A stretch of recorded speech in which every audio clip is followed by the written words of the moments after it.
Bem, pessoal, vamos encerrar o assunto dessa semana. Vou bater um papo com vocês sobre o restante, né? Alguns conceitos ainda do direito civil.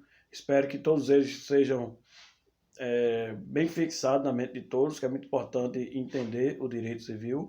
Mas iremos, a partir desse momento, lidar com a parte da extinção da personalidade, certo? Quando ocorre a extinção da personalidade, do ponto de vista jurídico, existem algumas situações prefixadas em lei onde ocorre essa extinção. A primeira delas, logicamente, é através da morte, né? A morte do indivíduo, ele passa a ter sua personalidade jurídica extinta, certo? E automaticamente ele tem, por exemplo, o seu casamento dissolvido, né? O seu cônjuge passa a ser legalmente viúvo ou viúva. Ele tem os contratos extintos, os contratos e negociações extintas. Ele perde o poder familiar ao pátrio poder, né? Ele passa a não ser mais considerado o chefe daquela família, entre outras situações, tá? Lógico, como eu falei, isso só pode ocorrer através do atestado de óbito, confirmando a sua morte. Existem também algumas circunstâncias, que a lei também analisa e considera como morte jurídica. Outra delas é a que eles chamam de comoriência, ou morte simultânea. Isso ocorre quando várias pessoas morrem ao mesmo tempo e eles têm entre si a sucessão de herança, né? Como quando ocorre, infelizmente, de uma família inteira falecer ao mesmo tempo, você não tem como saber quem faleceu primeiro e tem que ser analisado, então, como é que vai passando a herança entre os familiares, tá? Outro tipo de morte é o que a gente chama de morte presumida. O que é a morte presumida? A morte presumida ocorre legalmente quando alguém se ausenta da convivência e do local de moradia por muito tempo, sem dar satisfação, sem falar com ninguém, certo? A lei brasileira considera como morte presumida a ausência da pessoa por mais de 5 anos. Ele é considerado, né, como se morto estivesse. Por quê, professor? Na verdade, legalmente, ele não está falecido porque não apareceu o corpo, né? Não tem um atestado de óbito. No entanto, a família não pode esperar o retorno desse indivíduo para dar prosseguimento às suas vidas, dar prosseguimento às situações diversas. O que é que a lei diz?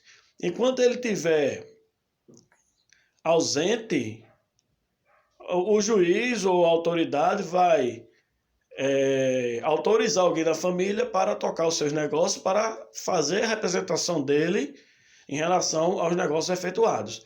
Como eu falei, ele não está morto, ele está presumidamente morto. Então, a partir desse momento, ele é representado por alguém legalmente. Se ele retornar, aí ele passa a assumir todos os seus negócios, todas as situações, certo? Existe também a morte civil. A morte civil ocorre quando alguém atenta contra o seu pai ou sua mãe. Aí, legalmente, o pai e a mãe podem excluir ele da herança como se morto fosse. A morte civil serve exclusivamente para as situações relacionadas com patrimônio, certo? Lógico que ele não está morto legalmente, mas ele passa a não poder dar o patrimônio, ok? Certo, pessoal? Então, a morte civil, ela só tem efeito para questão de patrimônio, ok? A morte civil pode ocorrer também através de calúnia e difamação. Se você caluniar o seu ascendente, na pessoa que vai te deixar a herança, ele pode legalmente te extinguir como se morto fosse. Lógico que esse processo não é simples, né? Tem que ter a anuência do juiz, tem que ter todo o trâmite legal. Porque senão cada um tinha raiva de alguém e saía excluindo ele da herança. Não é bem assim, certo? O outro conceito importantíssimo é o de residência e domicílio. O que é a residência? É o local onde de fato você mora, mesmo que sejam várias casas, certo? O que é domicílio?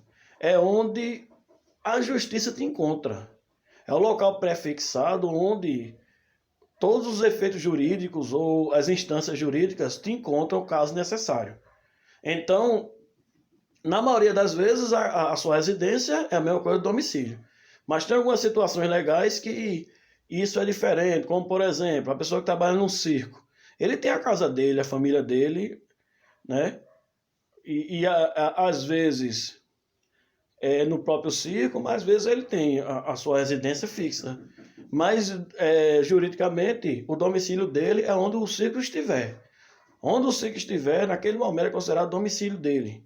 Certo? Outro exemplo, o militar da Marinha do Brasil, por exemplo, que viaja o mundo aí nos navios, ele tem a casa dele.